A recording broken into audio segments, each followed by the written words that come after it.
Maintenant, on va faire des programmes plus sophistiqués en multi-agent. Donc, on va commencer par faire le crible d'Eratosthène. Et vous allez voir ce que ça donne. Ce seront des programmes très, très concurrents. D'abord, je vous explique ce que ça va donner, comment ça marche. En fait, le crible d'Eratosthène, c'est une technique pour faire une séquence de nombres premiers. Ce sont des nombres qui n'ont pas de facteur que lui-même est 1. Donc, on commence par une séquence d'entiers qui commence par 2. Et il y a un premier agent ici qui va lire le premier élément de cette séquence et qui va enlever tous les multiples de 2. Donc 4, 6, 8, etc., 10. Il enlève tout ça. Donc il sort donc 3, 5, 7, 9, 11, etc. Après, un deuxième agent est créé. Il va de nouveau regarder le premier élément, là. Il enlève tous les multiples de ce premier élément, donc 6, 9, 12, 15, etc. Il sort le reste. Bon, le 6 est déjà enlevé parce que c'est pair, le 12 aussi, mais le 9 et le 15, c'est nouveau. Et on sort ce qui reste, c'est-à-dire 5, 7, 11, 13. Et on continue comme ça. Donc, on va créer un troisième agent qui va enlever les multiples de 5 et ainsi de suite. Et on continue. Et ce qui reste dans cette séquence, c'est que des nombres premiers. Donc, c'est un algorithme pour calculer une séquence de nombres premiers. Chaque agent enlève des multiples de un entier. On commence par une séquence qui contient tous les entiers à partir de 2. Et la sortie finale, ce sera une séquence de premiers. Donc, ça, c'est le crible. Donc, voici comment le programme marche. On a besoin de faire des agents qui filtrent. Donc, je commence par faire une fonction qui va filtrer une liste, qui prend une liste et qui enlève des multiples de k de cette liste. On peut aussi avoir un filtre qui enlève une fonction, qui fait une fonction booléenne. C'est l'un ou l'autre. Donc, je vais vous définir ça. Et après, on peut faire de ce filtre, on peut faire un agent en le mettant dans son thread. Ça donne un agent tout à fait efficace. C'est une fonction récursive terminale et qui va avoir donc, il y a un stream comme entrée, un flow comme entrée et un flow comme sortie. Donc ça, c'est le filtre. Et après, on va utiliser le filtre pour créer les cribles. Donc, je vais vous commencer par écrire le filtre. Ça va? C'est clair comme ça? Donc, je vais continuer en regardant le code.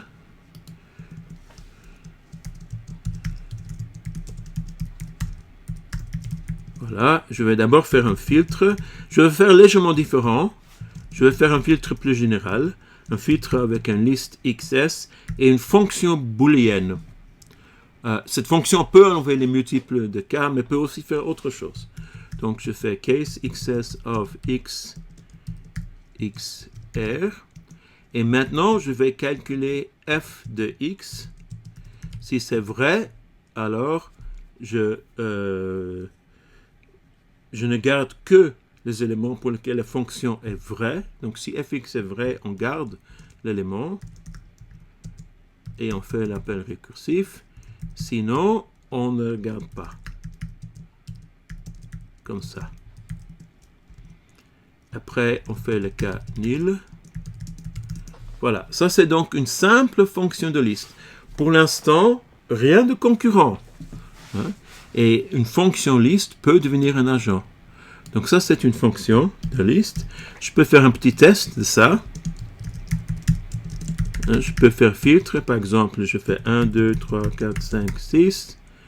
Et je peux faire une fonction.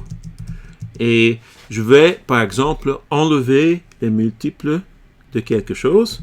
Donc, x modulo 2 est différent de 0. Donc, je garde les nombre pour lequel x modulo 2 est différent de 0.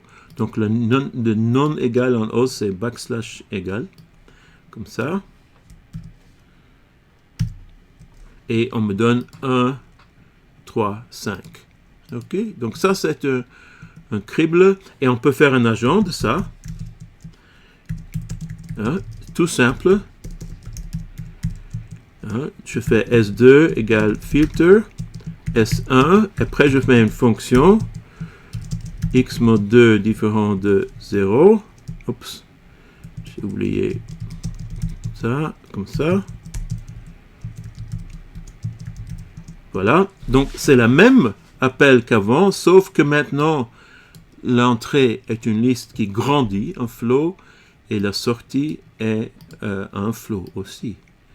Donc, je pense que c'est bon comme ça.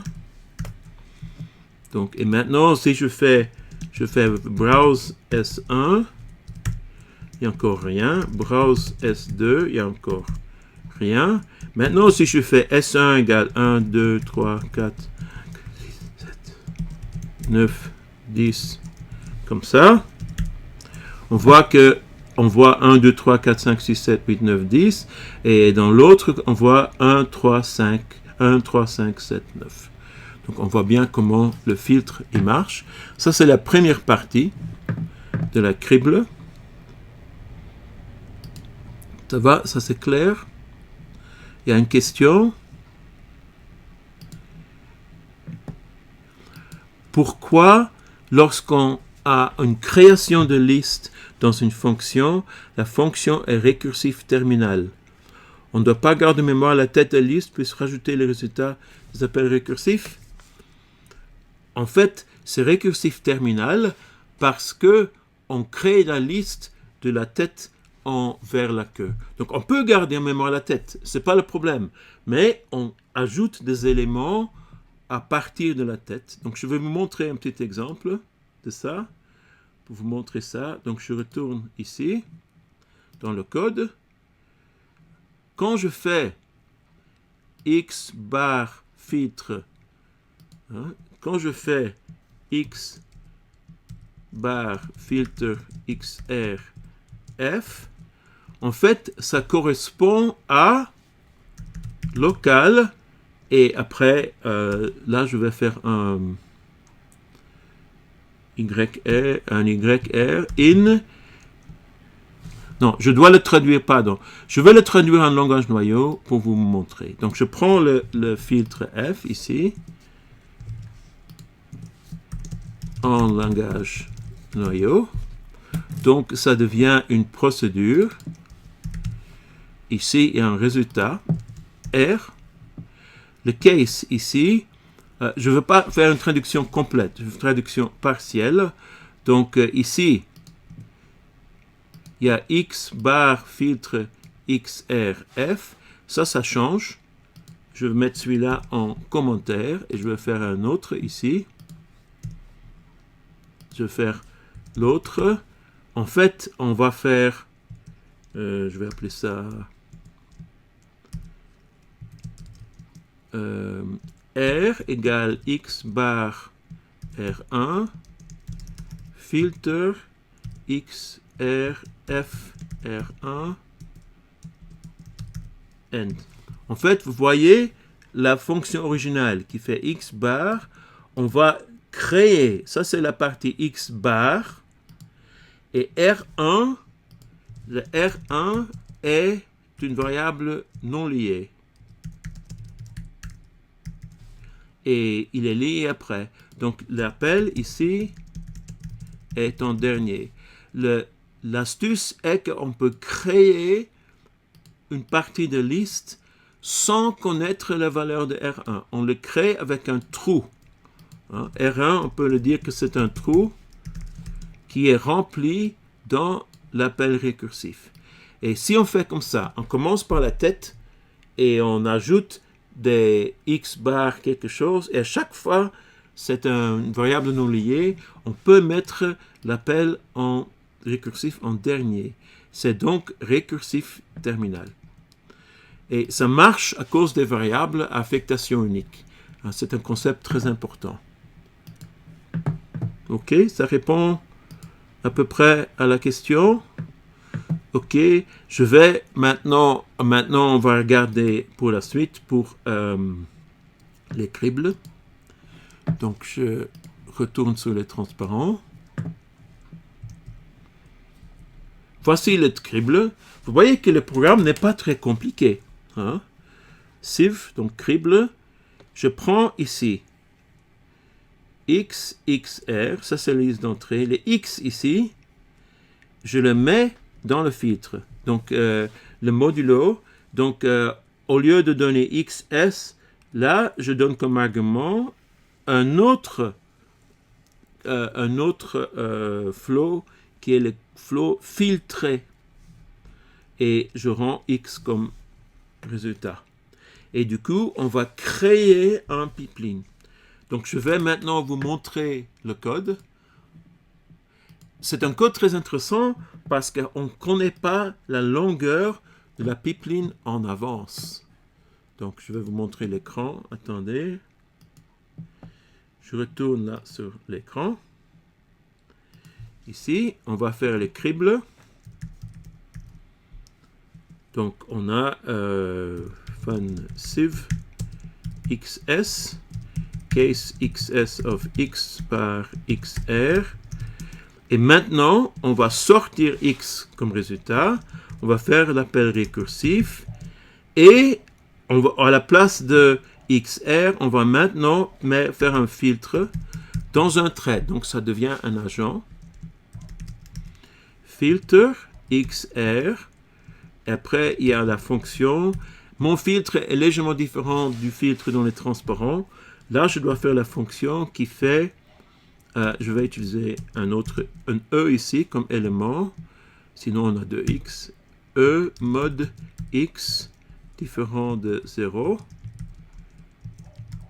End, comme ça. Un peu plus grand pour le voir, tout voir. Donc ça, c'est le cas de récursif. Donc, vous voyez ce qui se passe. Ici, je crée un agent. Cet agent va faire un filtre. Et filtre, c'est une fonction ordre supérieur. Ici, j'ai une fonction qui fait E. E, c'est élément de XR. Et E mode X, X vient d'ici. Hein. X, c'est à cause de la portée lexicale. X est connu à l'intérieur. Donc, X fait partie de l'environnement contextuel de cette fonction anonyme. Et voilà, on peut exécuter ça. Et à ce moment-là, on va donc créer le séquence. J'utilise la fonction producteur, je vais le définir ici, de nouveau, pour créer les entiers que je continue, comme ça. Donc, je vais maintenant créer les résultats. J'ai producteur 2. Je dois commencer avec 2. Hein. Si je commence avec 1, ça ne marche pas parce que j'enlève tous les éléments. Donc, je commence avec 2. Et j'ai maintenant S2 égale sieve S1. Et tous les 100, les 1000 millisecondes, il va traiter un autre élément. Donc, je vais faire browse S1 et S2. Comme ça, vous allez voir l'entrée et la sortie. Donc, tous les entiers et les nombres premiers. Donc, ici, dans le browser, vous voyez 2, 3, 4, 5, 6, 7 arrivés. Mais dans le deuxième, il n'y a que les nombres premiers. Donc, il est plus lent. 13. Hein? Et 17. 19. Vous voyez? Donc, et ça continue comme ça. Il y a, donc, ça, c'est un programme qui marche très bien. Et il va créer beaucoup d'agents. Il crée un agent par nombre premier. C'est en fait trop. Je vais faire une petite optimisation pour le rendre un peu plus efficace parce que là, il n'est pas super efficace. Il crée beaucoup trop d'agents, en fait, pour chaque nombre premier. Donc, si je fais des nombres premiers de 2 jusqu'à 100 000, il va créer plein de nombres premiers. Il y a combien de nombres premiers entre 2 et 100 000? Eh bien, c'est n divisé par ln de n. Hein, je peux regarder ça sur la calculette. Si j'ai 100 000,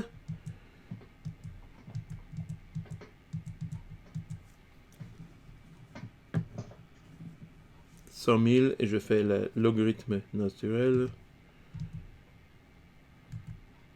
ça fait 8000 agents environ. Donc, c'est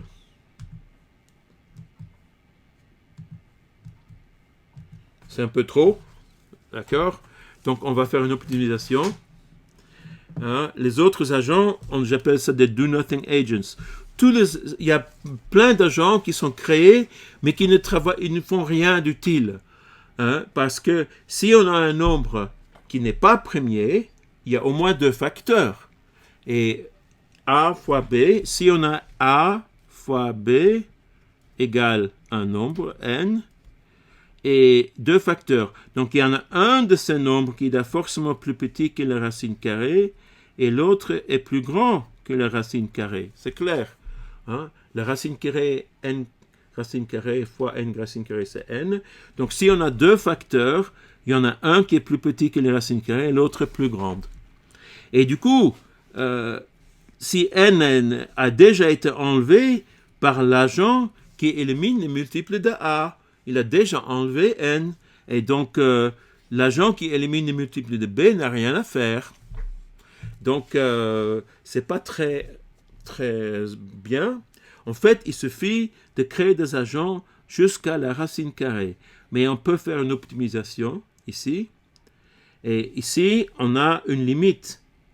On a une limite sur le nombre d'agents à créer. On a créé des agents uniquement si on est plus petit que cette limite. Sinon, on ne crée plus d'agents. Et si on veut créer des agents, des nombres premiers jusqu'à 100 000, il suffit de créer des agents jusqu'à 316, qui est la racine carrée de 100 000. Donc ça, ce serait une petite optimisation. Vous voyez que donc avec cette approche, on peut faire plein de choses, des optimisations. Ça va, c'est clair comme ça? Donc je vais retourner sur l'écran, comme ça. Je vais faire avec optimisation. Je prends donc le crible original. Je vais ajouter, je vais appeler ça Sieve 2, version plus optimale, avec un argument M. Et je ne vais créer des agents si x est plus petit ou égal à m. Donc m, c'est la limite pour la création des agents. Else, le résultat, c'est xs. Else, je n'ai pas besoin de faire rien d'autre. Else, le travail est fini. Je n'ai pas besoin d'aller plus loin que ça. Donc, je peux compiler ça. Ah, j'ai fait une erreur. Oui, parce que le m doit être un argument récursif. Voilà, comme ça. Et maintenant, je peux refaire ceci, mais je change les arguments. Supposons que je vais aller jusqu'à 100 000. Le désavantage, c'est qu'on doit connaître la limite, jusqu'où on veut aller. Mais sinon, on va créer beaucoup moins d'agents. Ah, Sieve 2, pardon. Je fais plein d'erreurs. Voilà, comme ça. Donc, de nouveau, on va faire des choses. Mais dans ce deuxième cas, au moins jusqu'à 100 000, on va créer des agents que jusqu'à 316. Donc, le nombre d'agents, c'est le nombre de nombres premiers plus petit que 316. C'est 316 divisé par ln 316 environ. Donc, si je fais ce calcul sur ma petite calculette, ça fait 54. Donc, au lieu de 8000 agents, dont la plupart ne font rien, il ne va créer que 54. Donc c'est bien meilleur comme système pour calculer les nombres premiers si on veut un programme efficace. OK? C'est clair pour les gens? Tout le monde est clair? Tout le monde a compris les cribles d'Eratosthène et l'optimisation? Vous voyez qu'on peut faire des choses très intéressantes comme ça. OK, je vais vous donner encore un petit commentaire là-dessus. Cette application fait quelque chose de très sophistiqué, en fait. Mine de rien, il est vraiment très intéressant parce qu'il fait ce qu'on appelle un déploiement concurrent. Ça veut dire, il crée son infrastructure, c'est-à-dire le pipeline, pendant l'exécution. C'est pas, il ne crée pas en avance. En général, on crée un programme, on crée les choses, après on exécute. Là, les agents sont créés au fur et à mesure de l'exécution du programme. Ça s'appelle un déploiement concurrent. Et si le scheduler essaye d'aller trop loin, eh bien, il va simplement attendre. Si le stream arrive et l'agent n'est pas encore créé, eh bien, l'agent, il sera tôt ou tard créé et l'exécution continuera. C'est en fait très curieux si on ferait la construction d'un bâtiment de la même manière. Supposons qu'on fait un bâtiment avec la même approche. C'est-à-dire, on fait le premier étage, après on fait le deuxième étage, troisième étage. Et une fois que le premier étage est fait, les gens déménagent dedans et vivent dedans.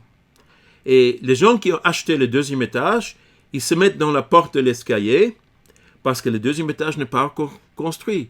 Et ils attendent jusqu'à ce que le deuxième étage existe, ils ouvrent la porte, ils montent, et ainsi de suite pour le troisième et quatrième étage. Donc c'est assez curieux pour voir ça comme ça, mais en fait c'est comme ça que ça se passe. On crée l'infrastructure au fur et à mesure de l'exécution.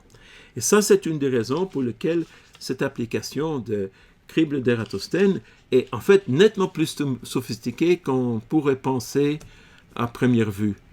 Parce que tout n'est pas créé en avance. OK, je vais maintenant continuer.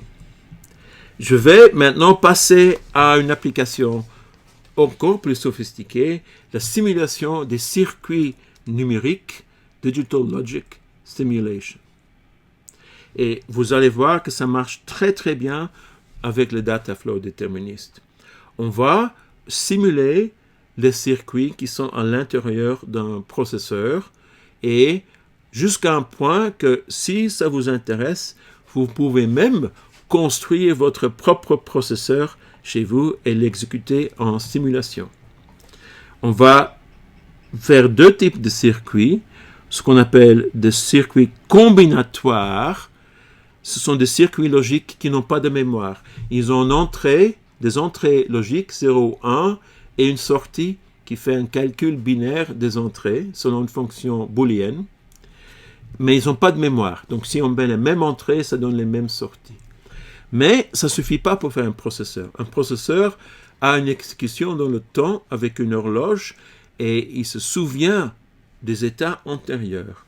Donc, ça, c'est une forme de logique qu'on appelle logique séquentielle, sequential logic. Donc, pour faire un processeur, on a besoin des deux. Donc, on va vous montrer tout de suite comment faire les deux. Et un signal dans le temps, on va le représenter comme un flow.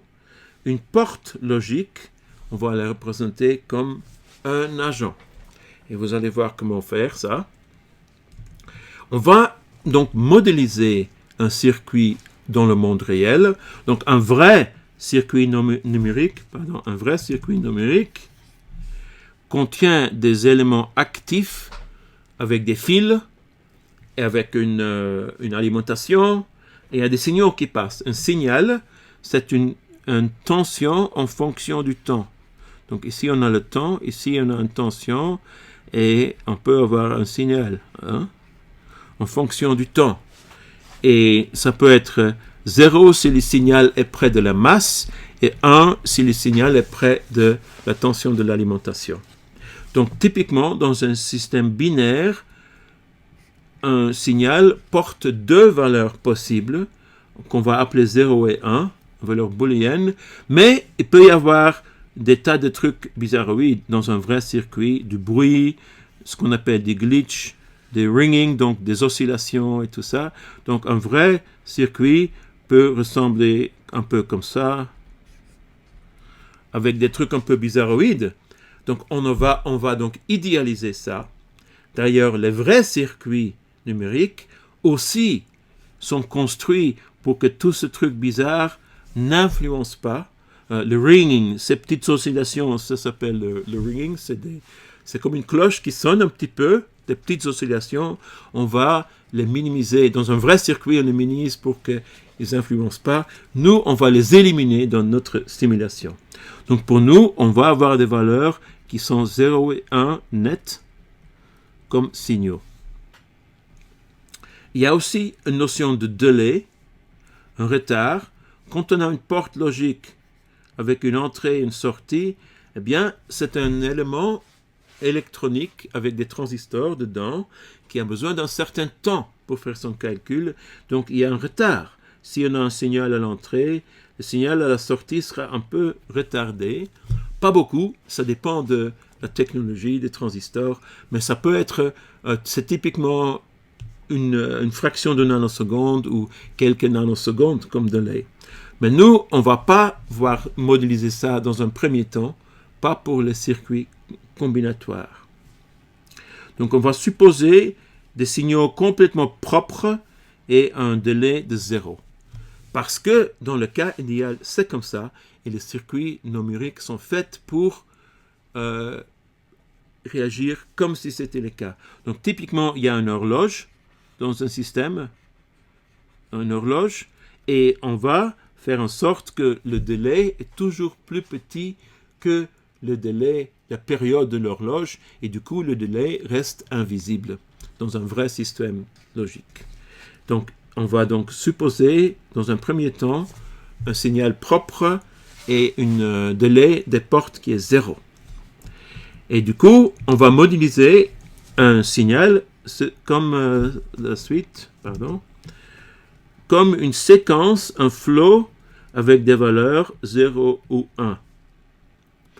Ça modélise en fait un système cadencé par une horloge avec un 0, 1, 0, 1, ainsi de suite. En fonction du temps. Donc, on va modéliser donc les cadencements d'un circuit logique par un flow. Et chaque élément, c'est une période suivante dans l'horloge. Et ça commence par l'alimentation quand on fait marcher le circuit. Donc, les valeurs peuvent être 0 ou 1. De ce qu'on va faire comme ça. Après, on va faire, maintenant avec ça, on va faire des portes. Voici quelques portes logiques. Quelques portes logiques avec les symboles standards des portes. Il y a une porte non, une porte et, une porte ou, une porte XOR, exclusive OR, ou exclusif. Et les portes sont définies par une fonction booléenne. Par exemple, la porte OU ici est définie pour que le résultat est 1 si au moins un des entrées est 1. Donc 0, 0 donne 0 et les autres donnent 1. La porte OU exclusif est intéressante parce que le OU est exclusif, ça veut dire que le résultat est 1 quand une des entrées seulement est 1. Quand les deux entrées sont 1, le résultat est 0. On peut voir aussi comme une addition modulo 2, la porte OU exclusif. Donc ça, c'est la définition de la fonction booléenne. Mais une porte, un circuit avec des transistors n'est pas une fonction booléenne, c'est un élément actif qui travaille dans le temps, qui reçoit un signal qui varie dans le temps et qui donne un résultat qui varie dans le temps. C'est beaucoup plus qu'une simple fonction booléenne. Et donc, les entrées vont être des flots la sortie va être un flow. Donc, une porte booléenne est beaucoup plus qu'une fonction booléenne. Une porte, par exemple, est beaucoup plus qu'une fonction booléenne. C'est un élément actif qui prend des flots d'entrée et calcule un flot de sortie. Donc, voici une porte et. Je vous montre ça. Ici, ici, on a la simple fonction booléenne en premier. Si A égale 1, and then B égale 1, le et dans un if en O s'écrit and then, le résultat c'est 1, il faut que tous les deux soient 1, sinon le résultat est 0. Après, il y a une boucle qui va lire les deux flots d'entrée, qui va lire les A et les B, et va calculer le flot de sortie, et après, ça exécute dans un thread. Donc, comme ça, on peut créer une porte numérique qui a exactement le comportement d'une porte. Je vais vous donner le code. Ça va comme ça, c'est clair, je ne vois pas de questions, je vais aller faire un peu de code. Donc une porte et ou and. Je vais faire une fonction booléenne. Ça, c'est la fonction de base de la porte. Et une autre manière de faire ça, c'est A fois B. Parce que A et B sont 0 ou 1. Donc, je vais faire ça comme ça. Et il y a une boucle qui va lire les deux flots d'entrée que je vais appeler S et T. Case S bar T of. Donc, je vais sortir deux éléments. AS2, BT2. Donc, j'ai sorti un élément de chaque flow. Le résultat, c'est AND AB suivi par loop S2, T2. Et ça ne s'arrête jamais, donc pas besoin de faire le nil. Et la porte, je vais appeler la porte AND, est un thread qui va exécuter. Donc, je vais faire ça séparément. Attendez, je vais d'abord définir ces fonctions-là, AND et loop. Et maintenant, je peux faire une porte avec deux entrées A et B, une sortie C. Je fais un thread. Et je fais C égale loop A, B. Attention, A, B et C, là, sont des flows. Ce n'est pas des variables.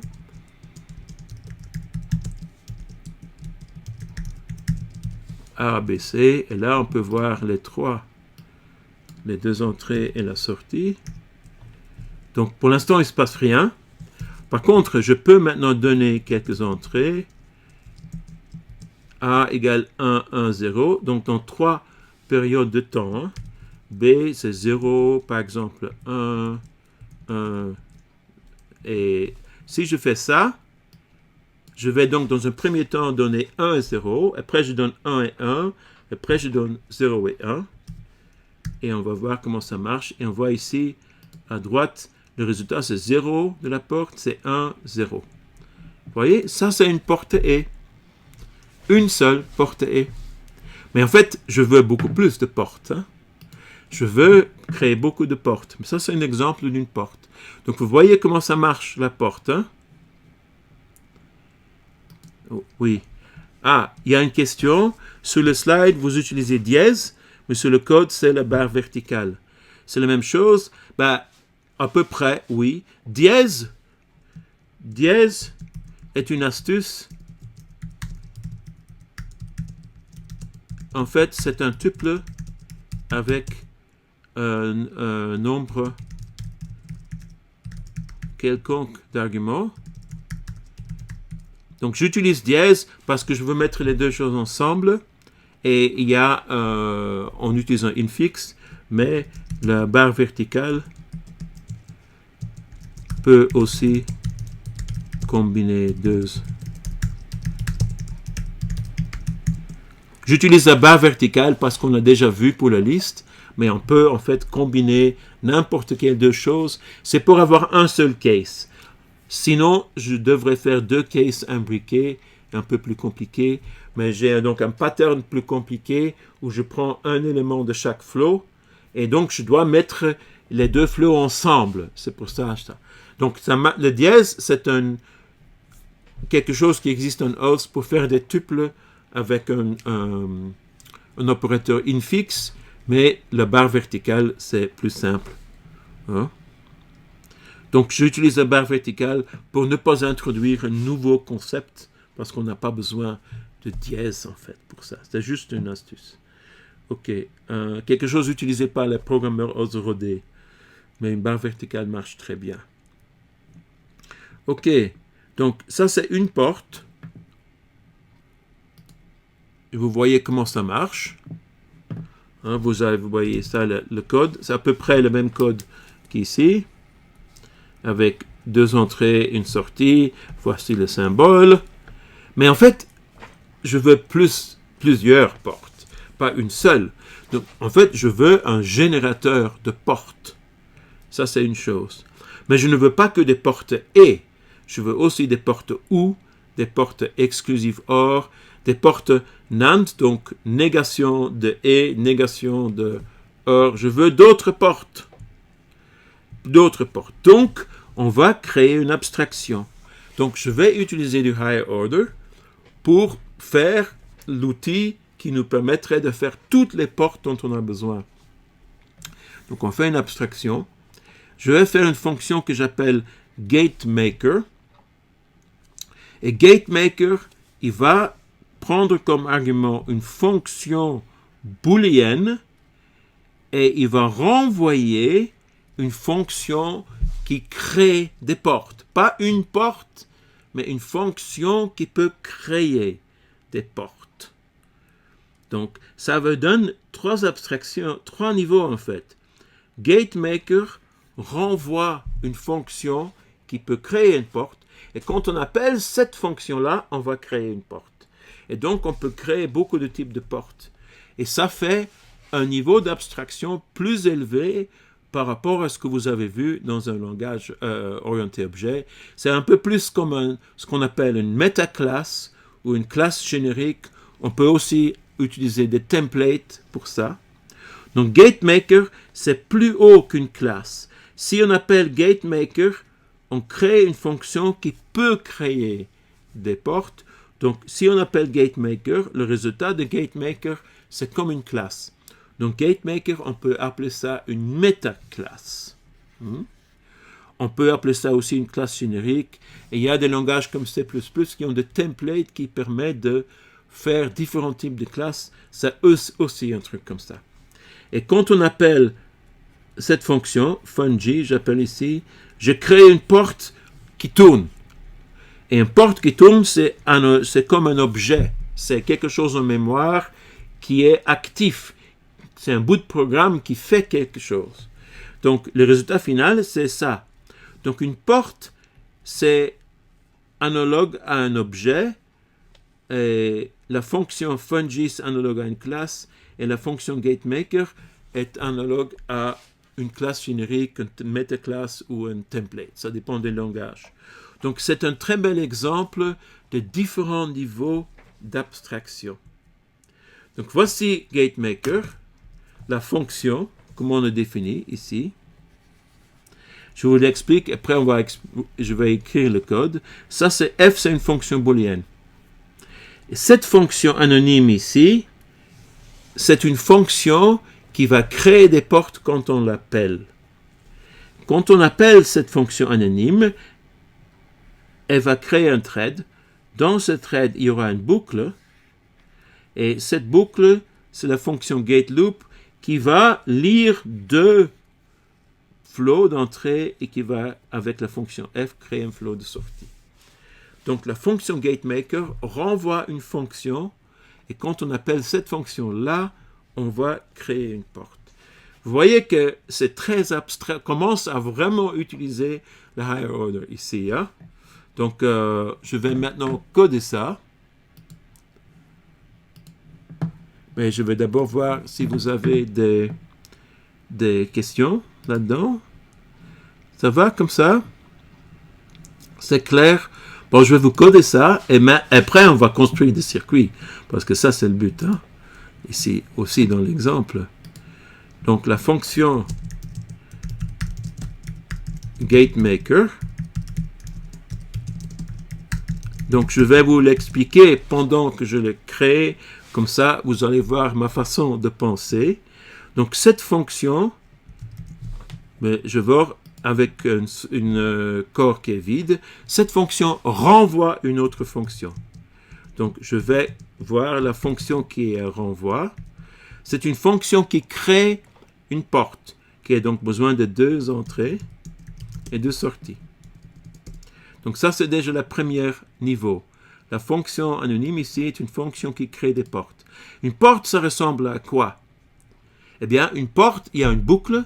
On va reprendre la structure de la porte E ici. Il y a une boucle et il y a un thread. Ben, on va faire la même chose. On va faire une boucle. Je vais appeler ça gate loop. Avec pour l'instant, je ne l'écris pas. Et il y a un thread. Et le résultat, ici, ce sera gate loop avec XS, YS. Voyez la structure, comment je l'ai créée? Ici, c'est comme la porte E. Gate loop, c'est comme la boucle pour le AND ici. Et on exécute dans son propre thread. On voit que ce XS, YS ici, ce XS, YS que j'ai maintenant mis en bleu, c'est le même que les arguments. C'est pas le même que ici. Je les donne le même nom parce que ça va devenir le même quand on appelle. Mais la portée veut dire que ça, c'est la même chose que les arguments de F. Hein? Bon, on va faire maintenant l'intérieur de gate loop. Il va donc lire un élément de chaque flow. Donc X, XR, Y, YR.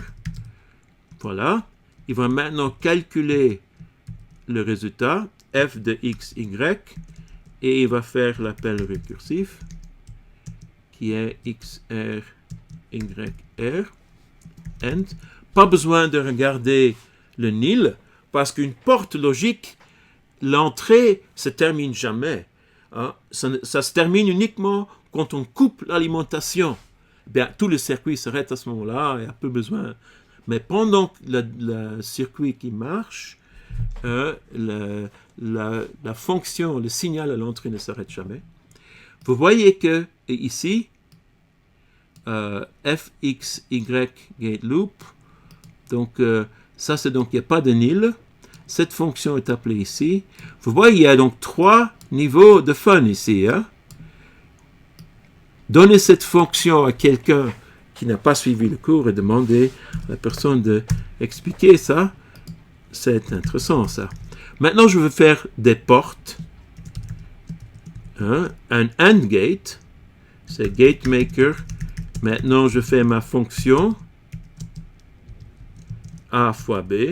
Je vais simuler le AND par une multiplication parce que 0 fois 0 fois 1, c'est 0. 1 fois 1, c'est 1. OR gate, c'est GateMaker. Là, c'est un peu différent. On peut voir ça comme A plus B, mais si A et B sont tous les deux 1, ça donne 2. On ne doit pas avoir 2, mais on peut enlever A et fois B à ce moment-là. Après, il y a d'autres portes. Il y a une porte qui s'appelle NAND gate. Ça, c'est la négation d'un AND gate. La négation, c'est 1 moins A fois B. Et il y a NOR gate. C'est la négation d'un OR. Ce sont des portes standards qu'on peut les acheter en circuit intégré et c'est très utilisé. Donc, c'est 1 moins A moins B plus A fois B. Et je vais faire le OU exclusif pour terminer. Ça, c'est une fonction. Là, je vais le faire avec un if. If A égale B, alors le résultat, c'est 0. Else, le résultat, c'est 1. Donc, 0, 0, ça donne 0. 1, 1, ça donne 0.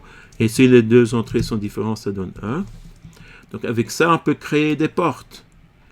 Donc on peut de nouveau créer notre AND gate.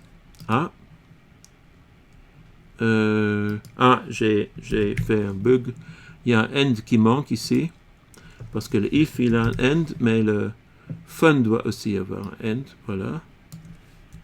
Voilà, OK. Et maintenant, je peux faire une porte E. Comme avant. Je fais C égale AND gate A, B. Et ça va faire une porte E comme avant. Donc, je peux faire la même chose que je fais ici. Ça donne exactement le même type de porte. Voilà. Si j'ai tout bien défini, oui, ça fait 3 signaux, 2 entrées et une sortie. Et si je donne les signaux d'entrée, ça va donner les signaux de sortie. Donc, on a maintenant créé une porte E. Et on peut créer d'autres portes. Ça va comme ça? Je continue maintenant. Maintenant, on a des portes et on peut faire des circuits. Ben, je vais faire des circuits maintenant. Et je vais faire un circuit très intéressant. Un circuit qui s'appelle un additionneur, un full adder. Ça, c'est un circuit très intéressant. Donc, voici. Donc, avec GateMaker, on peut donc faire plein de portes. Mais maintenant, on a la base. Et maintenant, on peut donc créer des vrais circuits. Et je vais commencer par un circuit, un additionnaire. Je veux additionner les nombres binaires de n bits. OK? Comment est-ce que ça marche? Bien, c'est un exemple de ce qu'on appelle la logique combinatoire. Faire l'addition de deux entiers n'a pas besoin de mémoire. C'est une simple fonction. Donc, la logique combinatoire, on peut faire ça en combinant des portes. Une porte, c'est une fonction combinatoire simple. Mais on peut le combiner pour faire des fonctions plus compliquées. Donc, je vais faire ce qu'on appelle un full adder. C'est un chiffre binaire de l'addition. Donc, si je veux faire l'addition, en fait, je vous donne un peu l'idée. Si je veux faire l'addition de deux nombres binaires de 3 bits, je sais, y2, y1, y0, c'est des bits, et ça donne un résultat. En fait, on peut, comme nous, on fait les additions à la main, on peut voir ça comme 3 additions de un chiffre binaire. Et un full adder, c'est un circuit qui sait additionner 3 chiffres binaires. Donc, si on a un full adder, on peut les connecter pour faire un additionneur de autant de bits qu'on veut. Donc, voici un full adder, un circuit. Comment est-ce que je définis? Il y a 3 signaux d'entrée, 2 signaux de sortie. En fait, ça additionne 3 chiffres binaires et on peut définir une fonction booléenne. Il y a donc 8 possibilités pour x, y, z. C, c'est ce qu'on appelle le carry, c'est la retenue, c'est la haut chiffre de la somme, et S, c'est la somme, ou somme en anglais. Donc, si je fais 1 plus 1 plus 1, ça fait 3. Donc, en binaire, ça fait 1, 1. 1, 1 fois 2 plus 1. Si je fais 1 plus 0 plus 1, ça fait 2. Donc, ça peut additionner 1 plus 1. Et ça te donne 2. Et donc, j'ai maintenant ici défini un circuit pour ça. Vous voyez comment je le définis. J'ai simplement suivi le circuit que j'ai là. Donc, la carry, le bit haute est 1 si au moins des entrées sont 1. Donc, ça peut être X et Y sont 1. Et là, j'ai un premier porte E. Y ou Z sont 1 ou X ou Z. Donc, il y a 3 possibilités. X et Y sont 1, YZ, XZ. Donc, ça donne 3 portes E. Et je le mets ensemble avec 2 portes OU. Donc, si au moins un de ces deux sorties est 1, le résultat sera 1. Et pour la bit low bit, le de chiffre le plus bas, c'est une simple addition modulo 2. Et en fait, le ou exclusif, on utilise souvent ce symbole-là. On peut voir ça comme une addition modulo 2. Et donc, il suffit d'additionner les 3 entrées en addition modulo 2 pour avoir ça. Donc, en fait, on a donc 1, 2, 3, 4, 5, 7 portes en tout, 3 et 2 ou et 2 ou exclusifs. Et avec ça, on peut donc additionner 2 chiffres. Et si tu veux additionner n chiffres, si tu veux additionner 2 nombres de 64 bits, pas de problème. Tu as besoin de 64 full adder. Et petite question, avant que je vous donne le circuit, combien de threads il y a là-dedans? C'est un système concurrent ici. Hein? Combien de threads dans un full adder? Chaque porte, c'est un thread. Donc, s'il y a 7 portes, ça fait 7 threads. OK? Donc, ça, c'est le full adder.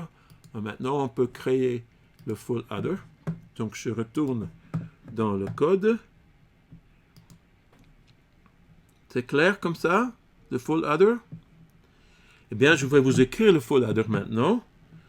Et vous allez voir, c'est très simple, le code d'un full adder.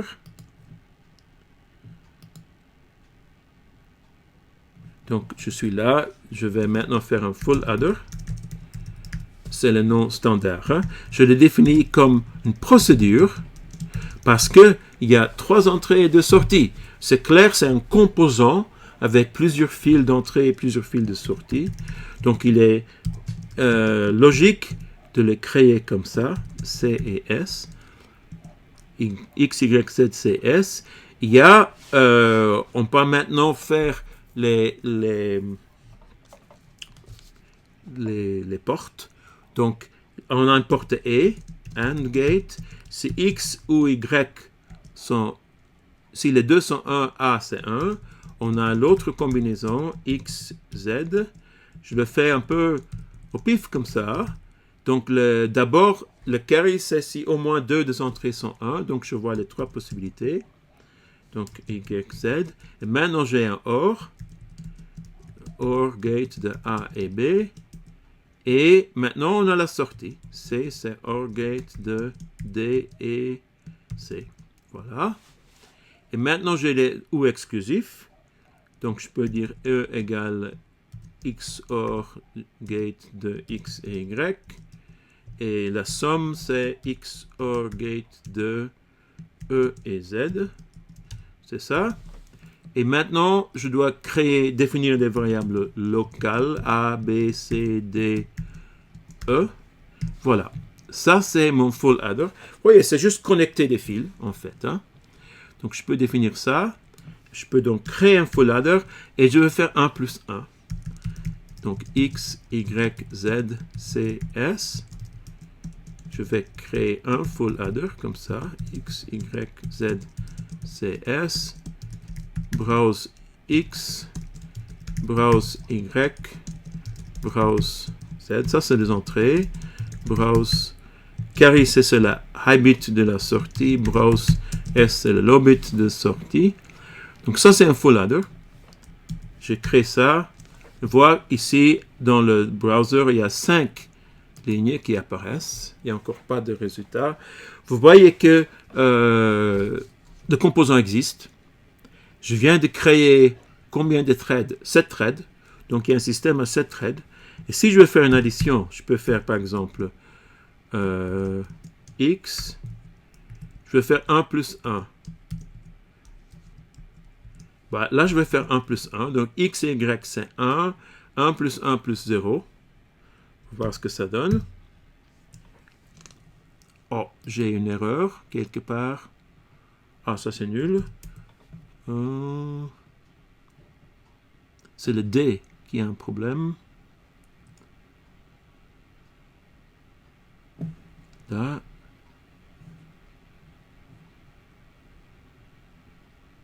C'est peut-être dans le OR gate. Ah, j'ai une erreur.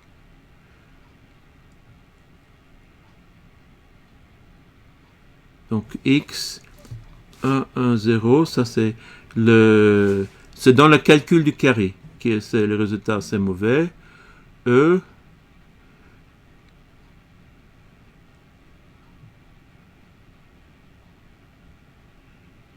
dans le XOR gate. Quel est le problème là? Vous voyez ça? Attendez, on va retourner au chat. Vous voyez le bug? Réassignation de C. Ah, ok, merci. On va regarder ça. Il y a quelqu'un qui la voit. Réassignation de C. Ah ouais, c'est clair. Oui, j'ai deux affectations de C. Ah, merci beaucoup. Ah oui, en effet, j'ai C ici, j'ai un autre C là, et là je l'affecte deux fois. Ah, c'est nul. Bon, je vais appeler ça C2. Et lui, c'est C2. Ça, c'est C2. Merci, c'est le bug. Hein. J'ai utilisé C2 deux fois. Le C2, c'est le C local.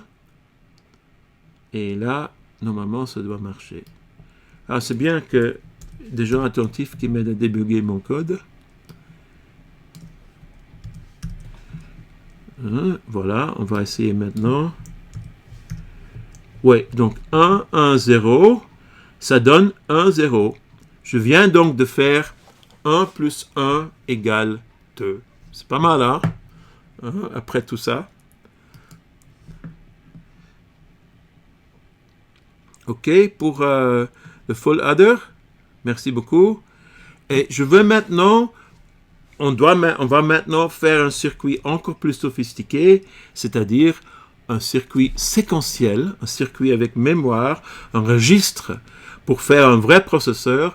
Il n'y a pas suffisant de avoir simplement des fonctions booléennes avec des entrées et des additionneurs.